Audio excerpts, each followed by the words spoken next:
So hi and welcome to episode 16. It's 16, sorry, I don't know why I said that like a question. Episode 16 of Broken Podcast. Today's topic, we're going to be talking about toxic positivity and toxic negativity. Yeah, this is something that we've sort of just kind of looked into really, because one of our friends told us about it. The negativity I'm fine with, I understand that completely. Yeah. I understand how people can be toxically negative. Yeah. And, you know, that's just how they are, quite very negative people. But I thought it was a real positive to be positive. Like I didn't see there any toxicity in that. But then it opened up a new door when a friend brought it up in a conversation. And when I looked into it more, so I thought, oh, yeah, I did used to be a little bit toxically positive. It was a little bit too much. It's a bit odd, isn't it? Because it's a bit of an oxymoron, because it's not like to put toxic positivity together. Yeah. It's just so you look at it and you're like, what? I don't get it. Yeah. Like, why is that a thing? So what is it? What is toxic positivity? Let's look into how we looked into it, because we were like, I'm not really sure what it is. So I think toxic positivity is being positive all the time, no matter what. So no matter what difficulties you're going through, no matter what difficulties someone else is going through, you are always there to put a positive spin on it, which you could say, well, that is, what's wrong with that? But I think there are negative things that happen in life. There are negative feelings, negative emotions. And if you are positive and you positively overpower everything, you're not allowing those feelings to come to the surface and to deal with them and to handle them. You're not allowing for understanding and empathy, because you're almost diminishing someone's difficulties by overpowering it with a bit too much positivity. Yeah, so it's not allowing that space and that time for someone to tell you how they feel and really like sit with those emotions that they need to sit with, and you not being empathetic as a person to look at it and be like, right, okay, this person needs me in that way now, even though we're not those people that are, well, no, we're not anymore, or we're not now negative people. I've never really been a massive negative person, but there has been times in my life where I have felt down and maybe projected that onto other people. So maybe that's a bit of toxic negativity, but it's about having that space to be empathetic towards people's feelings and sit and think, oh, okay, so what's wrong? How can I help you? Rather than you putting your positive spin on everything. Yeah. Like, oh, everything will be fine. Like, stuff happens in life and you'll get over it, but they might not want that reaction. They might want to actually be like, well, at the minute I feel crap and I want to talk about this and I need to get it off my chest and I need to sit with these feelings and I need to feel them. I think it's like a balancing act, isn't it? You're allowed to feel sad, but you can't be sad for too long. Yeah. You can be happy, but you can't be overly happy because it might get on someone's nerves. Like there's all these like rules of how you're meant to or supposed to behave. I think when it was highlighted to me through a friend, I thought it just made me reflect a little bit and think, oh, I'm thinking that for me, there was definitely a time where I was positive all the time and it felt a negative way. And the reason why I felt it was negative, because it then ended up in turn becoming a burnout cycle, because I was ignoring the issues that I had to face. It was either not accepting the reality of the difficulty that I was going through, or it was being in denial about it. Yeah, it's kind of, I've been in those spaces as well, where you're like, oh, let's just sweep this under the rug and it'll be okay. It's going to be okay. It's all going to be okay. It'll go away. Or a bit like procrastinating, isn't it? Like those feelings if I just don't deal with them, surely they'll eventually get smaller and smaller. But actually what they do is they compress, don't they? And you end up just exploding. Yeah, I think that's a good metaphor, really. If you think about it like a fizzy bottle, and you're constantly just shaking it around, and then eventually you are going to take the lid off and everything's just going to explode. Yeah. So I suppose it can become toxic if you are that positive all the time. But then I also think that you do need an element of, I think it's really good to be positive. I think it's really good to be open-minded, be optimistic, always try your hardest to find the positive of a situation. So yes, I have been through a really difficult time. You might not see the positivity in that situation at that moment in time, like you've been through, I don't know, you've lost your job, something bad has happened, but you can find a positive spin. So like car crashes, for example, it's an awful experience. You know, your car might have been written off, you might have injuries, but you're still here to tell the story. So there's always, even if it's just a very minute amount of it, if you're able to look for that positive spin, I think that's a good place to be in. But I think it's damaging when it's all the time and it's affecting the rest of your life, I affecting you dealing with suppose. situations. And sometimes Yeah. like everybody is different, and we have lots of different people in our lives that deal with things in different ways and go through their day maybe not feeling positive all the time, but they're happy to feel that way. And sometimes you get, like you said before, like people aren't happy to see somebody that's happy all the time. People Might be irritating. Yeah. I'm sure I'm very irritating. Yeah, but yeah, totally irritating. Yeah. No, you're not irritated. But I need those people in my life. Like I need those. And I think it's only when I've coming out of situations where I've not had that in my life, but I've been through a time that's been really tough, that actually it shows you how much you do need that in your life. Because just like when you're feeling a bit down or something happens to you in your life and it gets knocked a bit off course, we've had those situations in our friendship, and there's always been that time when you've been like, oh well, let's what should we do this weekend, or should we go out and should we do this, like, because I need that pick you up. Yeah, that pick me up, that sort of take my mind off it. But I am better at dealing with my feelings and I will sit with them. So I suppose it's about moderation, isn't it? And about knowing yourself and knowing your behaviors and knowing what you need to, that you do need to deal with those things. But it's also good to have that positive spin in your life and that uplift, because I need that. Like if I just sat with my feelings all the time, now I know how to kind of deal with them, then I'd sink. I'd think too much. Yeah. That would be damaging. Yeah, I'd sink into it, and I need that, like, right, okay, what I'm going to do. I suppose. So if you were going through a difficult time for whatever reason, you know who to speak to help you in that situation. So if I want to speak to someone who is going to tell me exactly what I need to hear, really going to nurture me, you know, really raise me up, or, you know, do things to change my mind and things like that, I will ask for advice from those people. But if I need to hear it exactly how it is, and I don't want a positive spin on it, I want someone to be maybe not negative, but, you know, ruthless and looks at the situation for exactly what it is. Maybe I am falling under the trap of being too toxically positive about a scenario.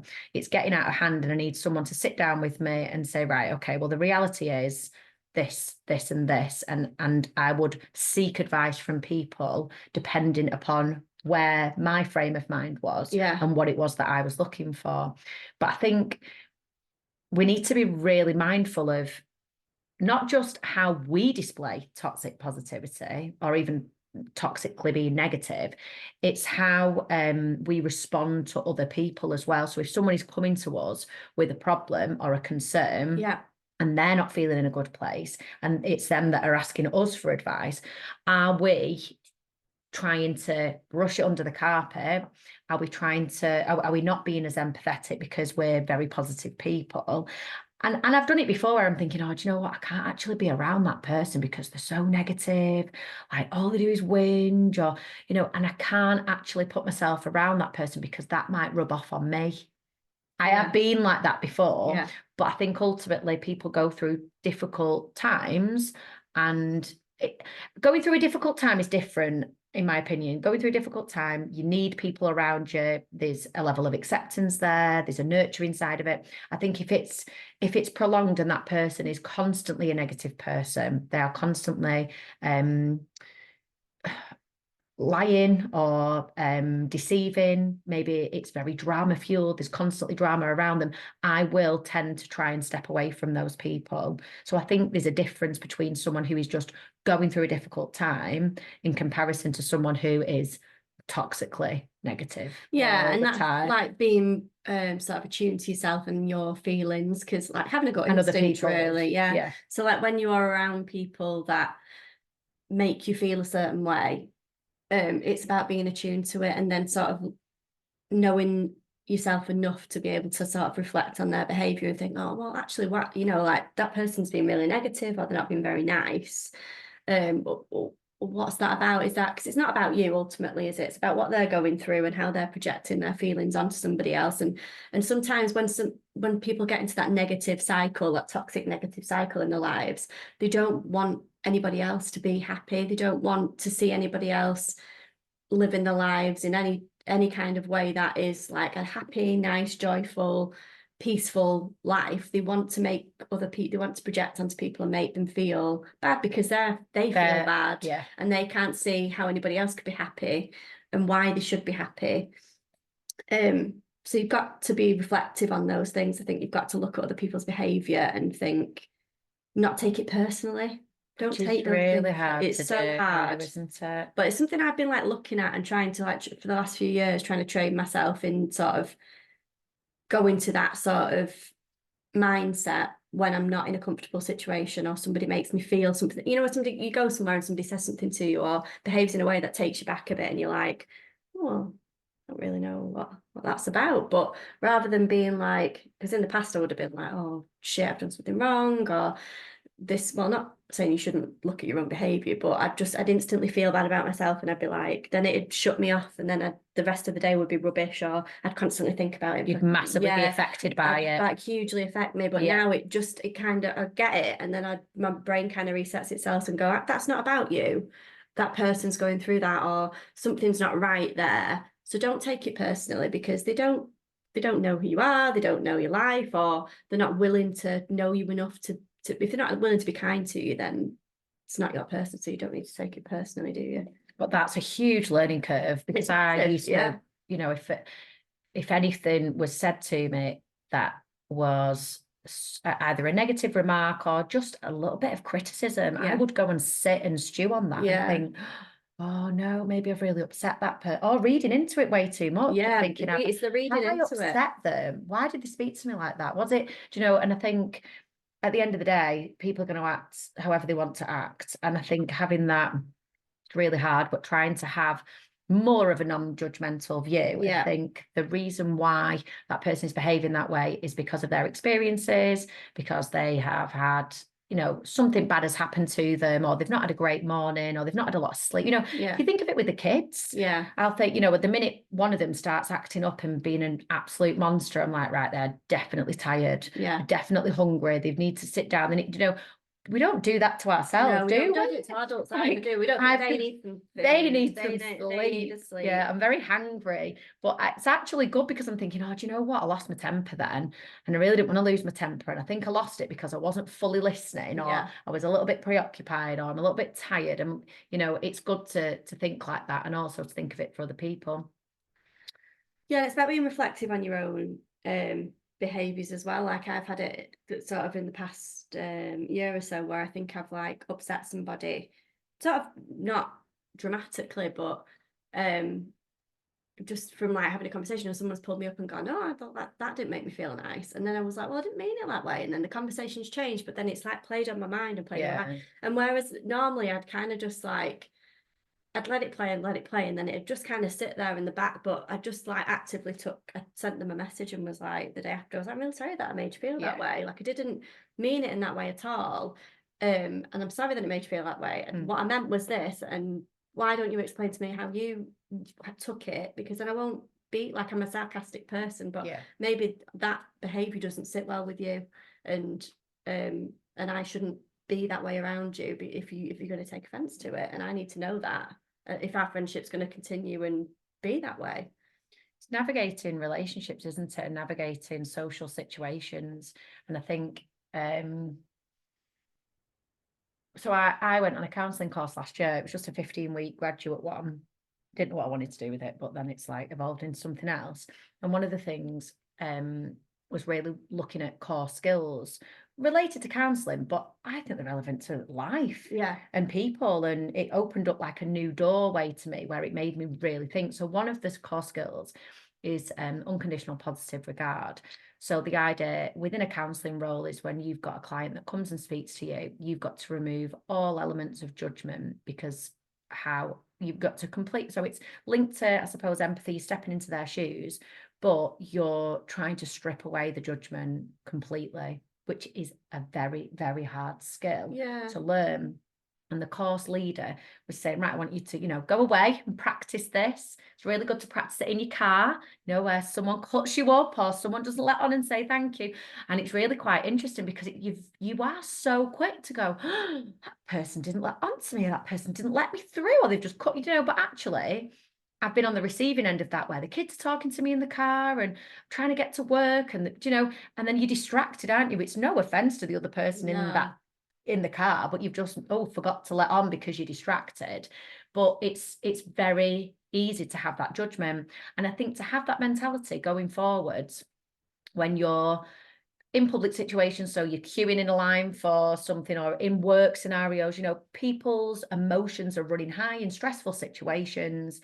Someone acts in a way that could be seen as negative, and you're very, very quick to judge and for it to offend you. Yeah, that's like we were talking about this yesterday when because it's something I didn't know what it was called, but it's something I've been trying really hard to kind of do for the last couple of years. And I think it's down to the fact that I've dealt with a lot of emotion and a lot of like stress and stuff that I'd kind of been just hidden in the back of my life, and I'd always kind of had it there and never dealt with it, and started to deal with it and unpick it and get better at sort of learning my behaviour. But was something that I knew I needed to really work on was empathy. So not that I'm like not empathetic and I don't think about other people or their situations, but I think some of my empathy kind of dwindled and left, and it was really short, and it was only there for little small periods of time because I was so triggered by other people's situations and circumstances. So I would use toxic positivity then to be like, I can't listen to this anymore. I don't talk about it. I don't want to talk about this anymore. Let's do something else. And it wasn't any offense or anything to anybody that was going through bad situations, but I couldn't be around those people that all they wanted to do was talk about the feelings and negative feelings that they had because of their situations, because it was too triggering for me to be around that, because it then made me think about my pain and my situation and what I wasn't dealing with and what I was passing back. So once I started dealing with those things and unpicking them, which led to a happier, healthier life, then I wanted to work on my empathy, which then dealt with this unconditional positive regard thing, which was sitting back and looking at situations and just thinking, I don't want to judge that person because I don't know them. And it's really helped me in like building relationships with new people and just and looking at their situation and them seeing them be switched on and angry about something, and me going, I like totally get why you're angry, but let's just look at that situation and think that person's reacting like this because of this, and that you reacting back like that isn't going to solve that situation in any way. You need to sort of look at what they're going through and unpick it a little bit, be more mindful and empathetic of it, and then realize that you're not going to get anywhere until this and this is done and this is sorted. And in order to be empathetic, in order to either show more empathy or practice, if you know that's really good that you're reflective and you're thinking, do you know what, I've not actually been very empathetic in that situation. It's really good to think about how you can improve. And one of the main things is actively listening to another person and trying. So one of the exercises that we did on the counselling course was to visualize that the person who's talking is in their room and you're going to go into their room and join them. So literally physically like step into their shoes. Because then you're trying to physically see it from their point of view, as opposed to going, well, I wouldn't have done it like that. Yeah. And I think my flaw with toxic positivity when I felt like I was displaying it was that I'm a fixer. I like to solve problems. One of the big thing on the counselling course was you're rescuing again. You're trying to rescue them. You throw in a life jacket. You're not there to solve everybody's problems. You're not there to rescue everybody. You might just be there to listen. More than likely, people can actually work out the reasoning for how they feel. They have to do that for themselves. but to just be actively listening to someone and just to try and see it from their point of view. So, you know, thinking about why you're judgmental about things. So I'm judgmental about people being really hungover with the kids. No, that might sound ridiculous, but I'm like, oh, I don't want to waste my time with my children. I think it's really insensitive, you know, and I think from my learned experience of that and wasting time, I can be a little bit judgmental to think about how certain people behave with their children. Don't know if it'll come from being a mom, it'll come from being a teacher, and I can personally be quite judgmental about how people parent. Yeah. Because in my head I'm thinking that's damaging for the child. So there's a nurturing side of it. It might come across, or, you know, feeling judgmental, but it's because I want the best for the child. So I feel like I try to, although the interest is in the best, my heart is in the best place, it's a very easy thing to be able to judge. So we were talking about this yesterday, you know, when you're a new mum, people are always very, very quick to give you advice of what you should do with breastfeeding, what you should do with baby-led weaning, Everything. and sleep patterns, and, you know, all these things, because people, they are trying to help. And I don't think a lot of it is done in malice, but everyone is so opinionated. And that, to be on the receiving end of it, for someone to give you that level of advice, so I think you should stop breastfeeding. Yeah, I think you need to do controlled crying, and they need to be sleeping through the night, so you need to do this. Shouldn't be holding that vegetable that way. Yeah. It's everything, isn't it? Honestly, it's everything. But then in turn, if you think about any of the mums that are listening to this, think about how detrimental that is for you and how you've experienced it. But then we've all been at fault for offering advice because we've experienced it. Yeah. It's relevant to us. It worked for us. So we're going to just offer that advice. But actually, to be on the receiving end of it, it's really quite damaging, because you then in turn think, well, that means I'm doing it wrong. Yeah. That means I've not got this right. I must be doing it So wrong. I think we need to be so careful about giving advice. Yeah. It can actually be really flipping dangerous giving advice to somebody. Especially if it's not sort of asked for. Yeah, not warranted, not asked for, which a lot of the time advice is not asked for. Yeah. And this is what I've done in the past. I want to try and fix people. I'm a solution-focused person, want to help. And I am quite positive. And it's like that in relationships though, isn't it? Like, because we're both sort of fixers. You sometimes in the past we've been in those relationships where you're with somebody that I wouldn't say has a lot of flaws, but has Wait for the punchline. the opposite kind of way of dealing, values and the way of dealing with things than you do. However, you've sort of bonded a little bit and started to form that relationship, and you look at those things with rose-tinted glasses and you're like, I could fix that. That'll change. Surely that'll change. Or you can see the behavior sort of, you can see what it could be. And they mask it at the beginning because they know it's not an attractive quality, or it's not something that sits right with you, and you can kind of see through that, and you're like, well, I know that that's going to end up being this behavior, but he's really trying, they're really trying, and it's going to change. And then you're like, oh, it's going to totally be fine, it's going to change. And you sort of build that relationship built on false foundations and imagination. Imagination, what it could be. what it could be. And then you play the role, and you take on more and more of a role of being the person that holds everything together. Mm-hmm. And it's so detrimental to you, the way you are as a person, because it completely knocks all your personality and all your who you are as a person back, because all you're doing is focusing on trying to build a life with somebody who's completely opposite to you and has different values. And you're trying to, they won't change ultimately, but you try and change your life to sit with them, but try and make it a little bit you.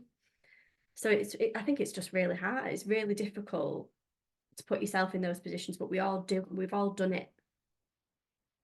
Ultimately, you can't change somebody else's behavior. Nobody's going to change unless they're ready to change themselves, are they? That's what we always say, we've learned.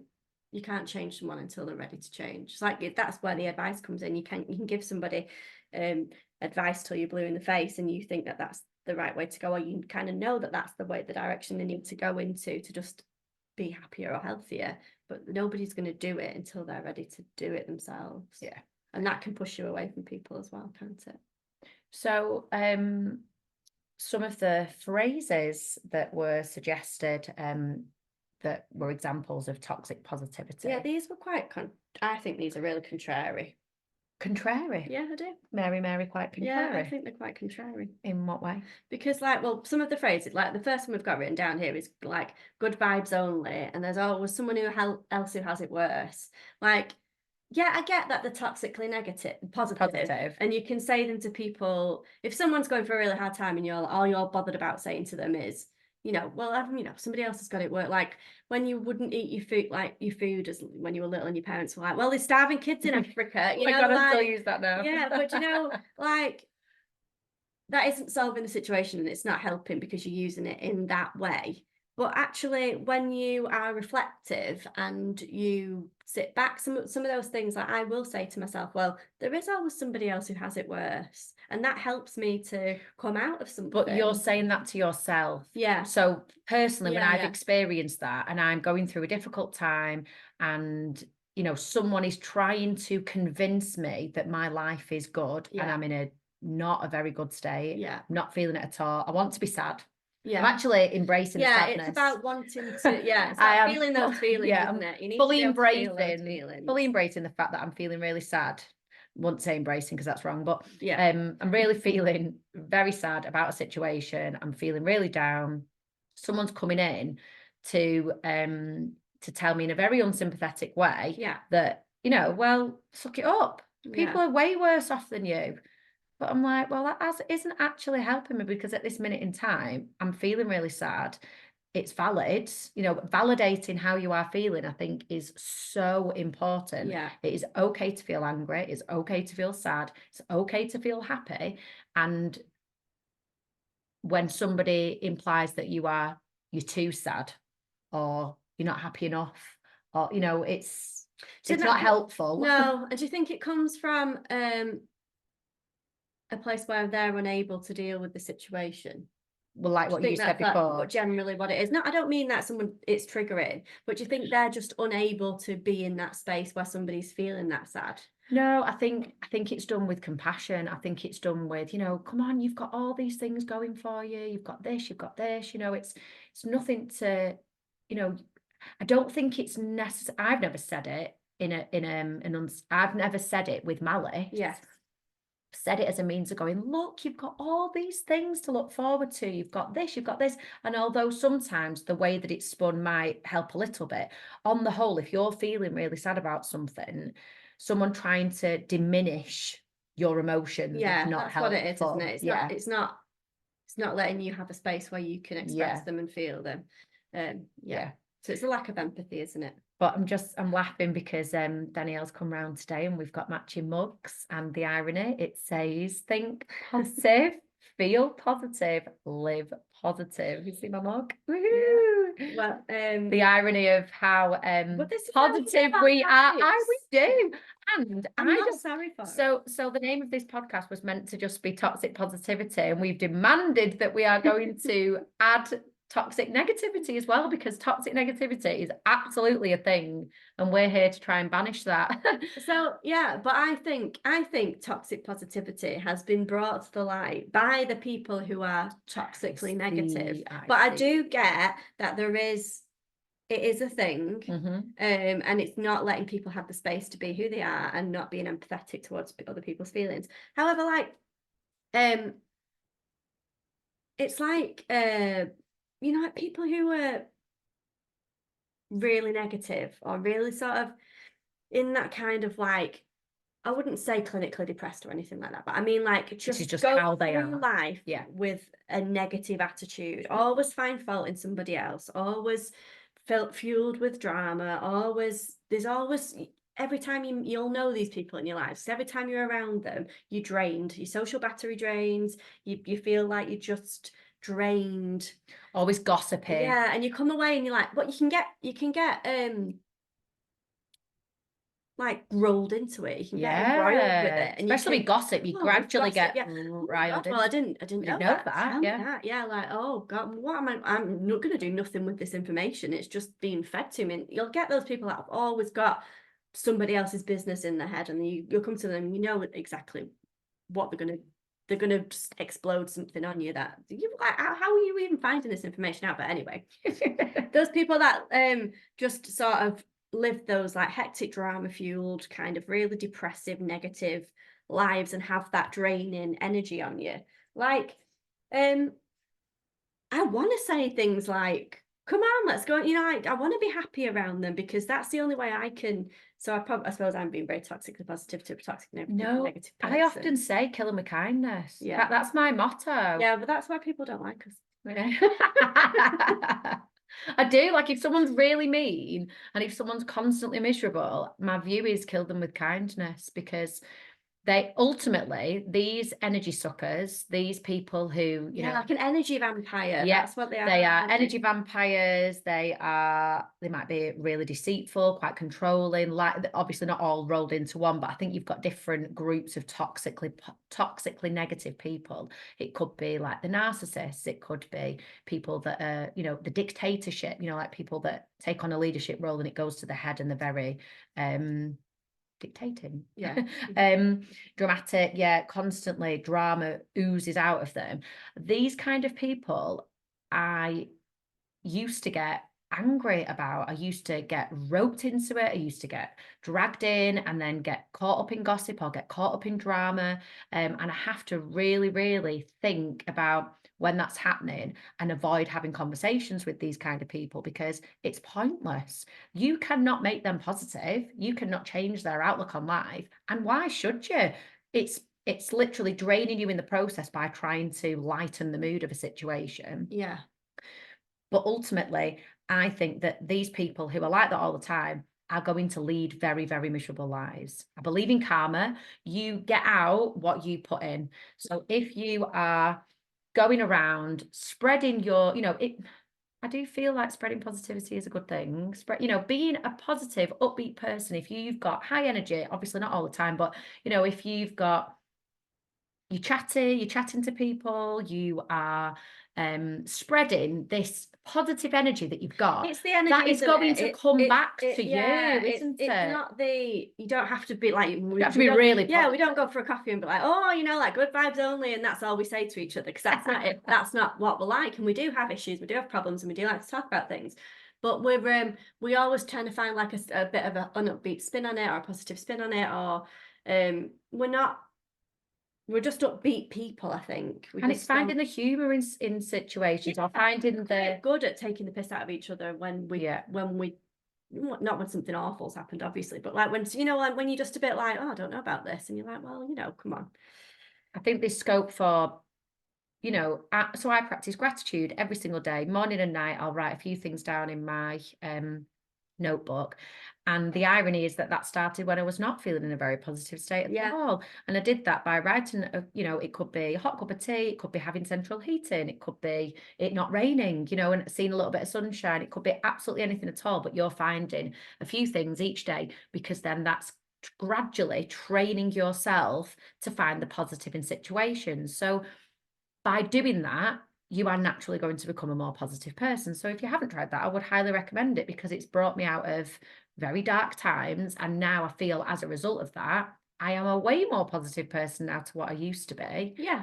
But ultimately, you can't make somebody else positive. And why should you give someone all of this positive energy if they're just going to completely consume it? Yeah. And it's not going to go anywhere, isn't it? But it's not, you can see it reflected, and you can see in the people that you speak to and the people that you talk to, that when they're receiving that energy and that there's like a good vibe going, good vibes only. But you can feel when that energy is received and when it's reciprocated. And like you can when you're with somebody who's very negative and draining, you can feel yourself like sinking in, can't you? Like your whole body sort of like compressing, and like you feel like you're just sort of sinking into your chair, and you're just kind of like, oh God, like, and you come away and you're just tired. Yeah. Mentally exhausted. Yeah, and we're not talking about the people that are, going through stuff, and the people that are like clinically depressed, and like, people with real issues that need sorting. We're talking about like people who would just live those negative lives, like for no reason, and want people to be on their negative level. Yeah. But that's fine. If you're that person, then you know, and then you're happy and you're It's not happy. pining for that person. Stop being that person. Stop being so negative. It's just not, it's not breeding a healthy mindset, is it? It's not making you want to. It's not making the do world a better things. place. Like if you're, and this is learnt behavior that then passes on. So if you're brought up in a home where you're dealing with people who are negative all the time, constantly finding the flaws in people, constantly judging other people, I think that it's a really toxic environment to be experiencing. And I've been in those toxic environments before where I couldn't wait to get out of them, because it changes you as a person. It's not helping you to flourish. It's actually making you regress, I suppose, a little bit, isn't it? Yeah, and you to be in those situations for a long period of time makes you kind of forget the other, like you just don't feel right for a really long time, don't you? And you come out of it and you try and make yourself like have different experiences and be more open to the world, and you feel yourself getting more positive and more happier. It's such a lovely experience. So I think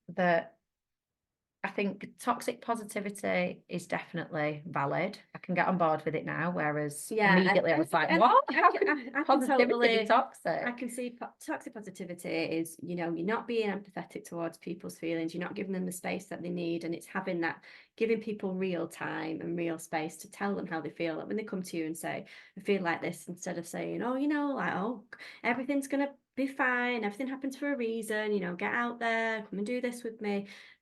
Take that space to go, okay, well, tell me how you feel, and like how's that impacting you, and is there anything I can do to help you feel better? So being there for that person rather than going, this is what I would do, and this is how you should make it feel better. It's going, what can I do? What do you think I can do as your friend or your partner or whatever that could help you in this situation and make it better? Or not even trying to fix that person, just no, but listening. like just kind of being there and just listening, validating. Validating I think toxic positivity removes the validation. So I think in order to overcome that, and to be, instead of being toxically positive, just by being optimistic, but being a good listener and trying to be supportive by listening, validating, you know, accepting that it's okay for them to feel like this. Yeah, and somebody's problem might not feel like a problem to you, or somebody's feelings might not feel as bad to you as they do for somebody else, but everybody is different. Everybody has different life experiences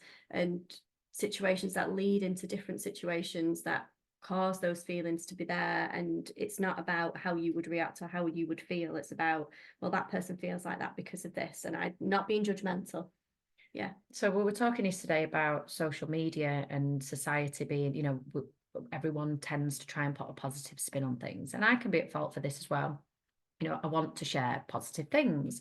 So we might go out for the day, might take the kids out for the day, or we might go somewhere.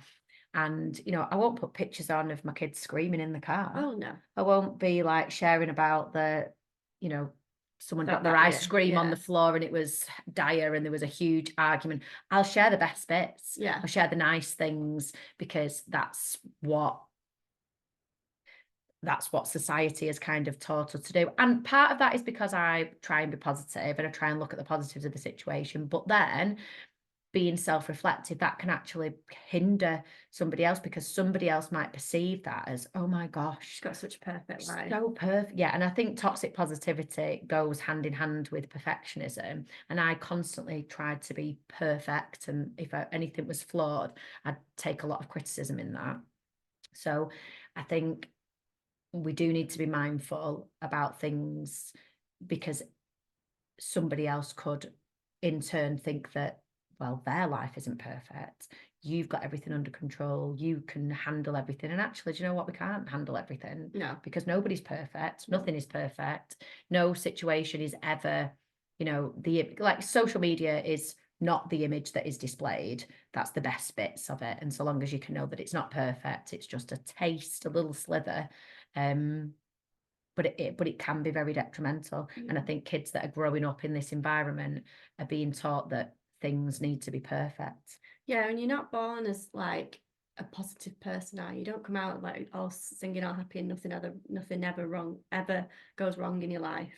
Like you get to be resilient and positive in that way by going through different bits of trauma in your life and navigating different experiences and reflecting back on things and being able to take different experiences and use them in your life forward. yeah, Because that's how you grow and how you deal evolve. with situations. But I think sometimes maybe those people that sort of are toxically negative are not good at reflecting on things, so they get into this like woe me attitude, and it's a little bit like attention seeking, really, isn't it? Like, you know, like, oh God, this happened to me, and then oh this happened to me, and then this happened, oh I'll never be like this because of this. And it's not overcoming any obstacles, it's like putting the walls up, isn't it? It's like instead of growing and thinking, oh, this happened to me, and now that's going to frame the rest of my life. Like if you lived that way, like we'd all just be in a cardboard box because we wouldn't be able to do anything, and we'd be so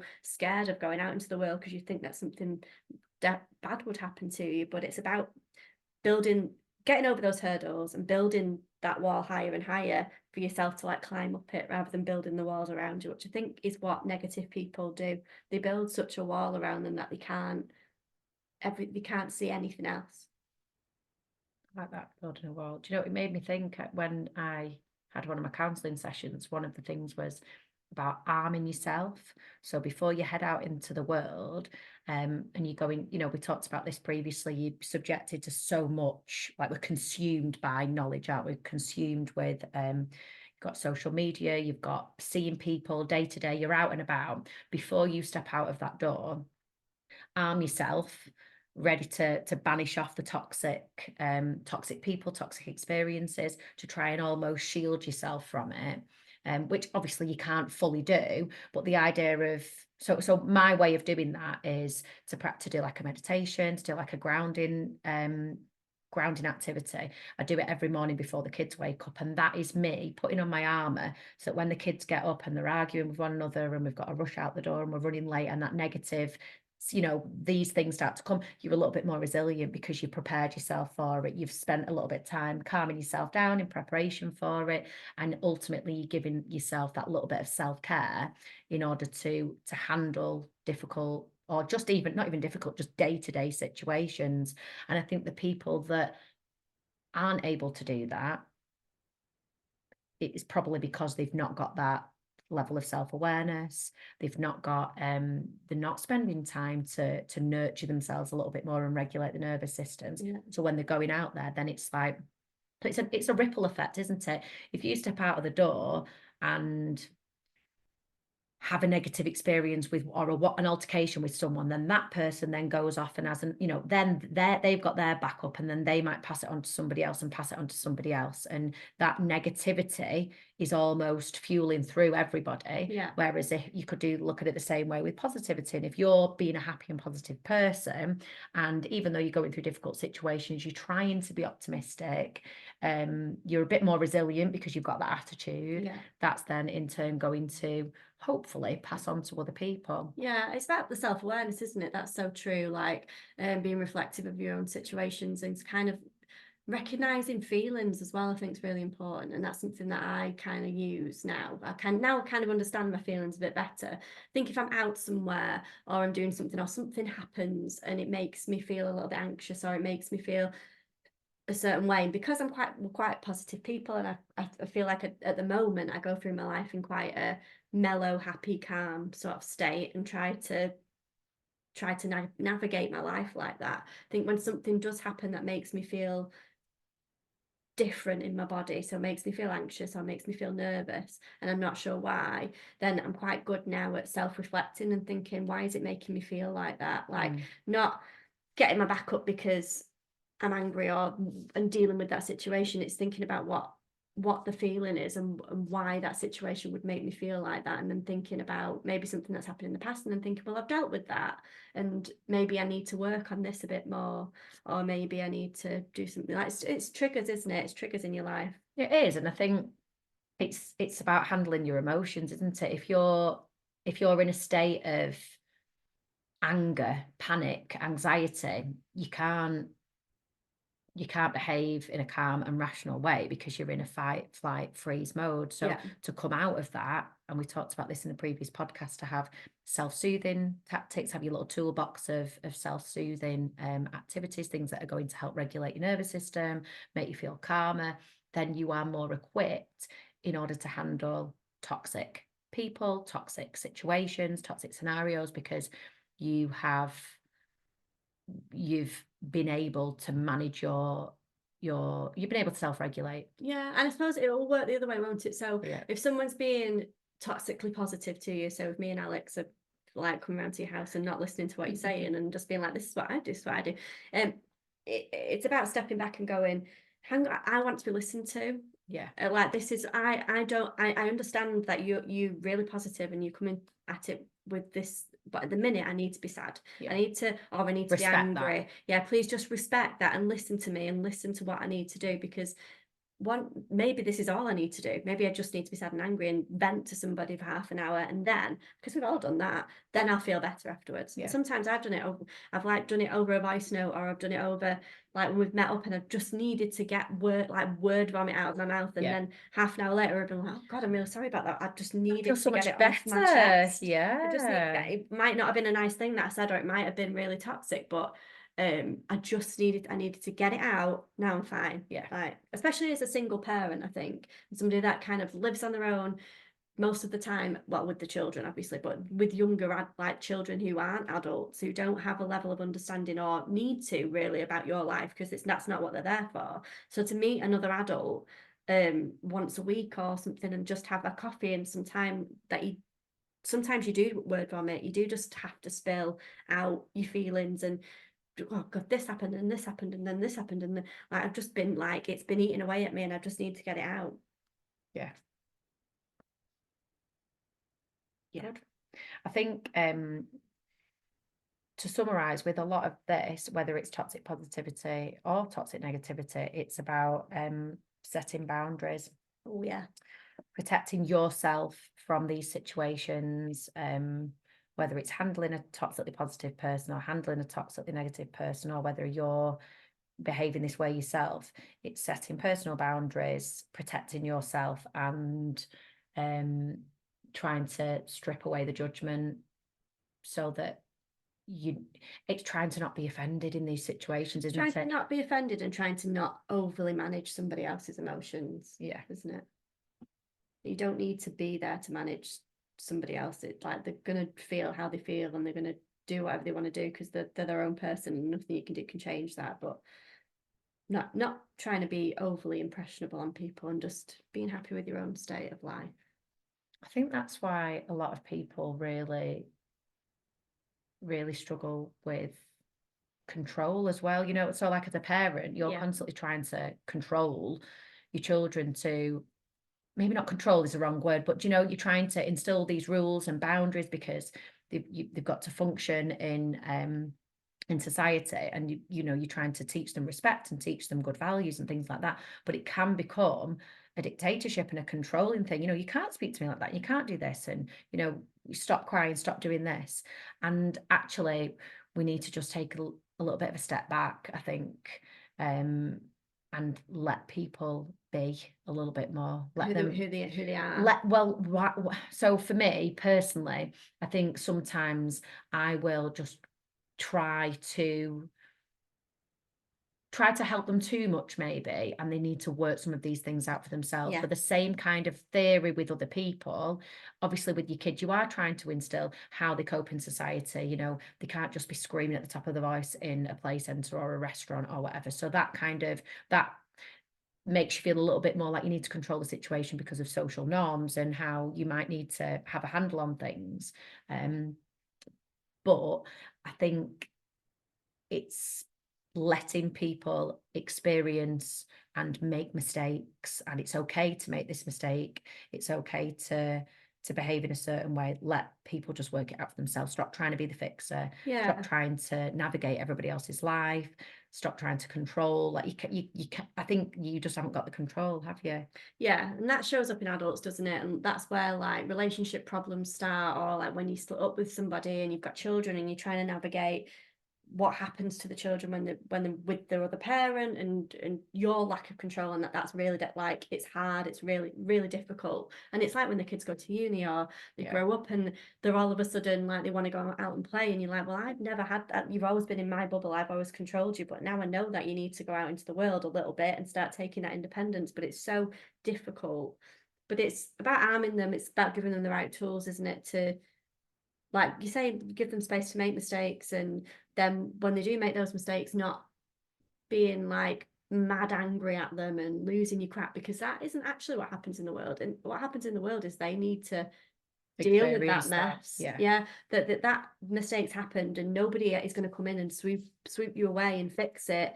You've got to deal with that situation on your own, and that's probably a really hard parenting tool, isn't it?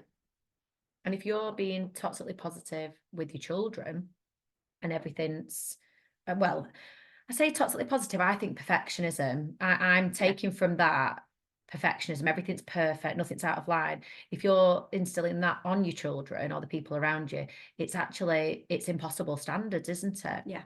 Nothing is going to be like that. And actually to be that person who can make mistakes and it's okay, and, you know, nothing catastrophic has happened because I've burnt your tea. Yeah. Do you know, it's okay actually to make mistakes is actually quite helpful. You know, like you're not going to remember everything. Like I constantly say in the classroom, oh, remember, I can be quite forgetful. So, you know, just to kind of give them a little bit of a heads up that I am going to forget things, and I'm really sorry if I do that, because we're all human at the end of the day. Nobody's perfect, and we've all got flaws. Absolutely. And that's okay. Yeah, it is okay. Right. So I think we've had quite a good discussion.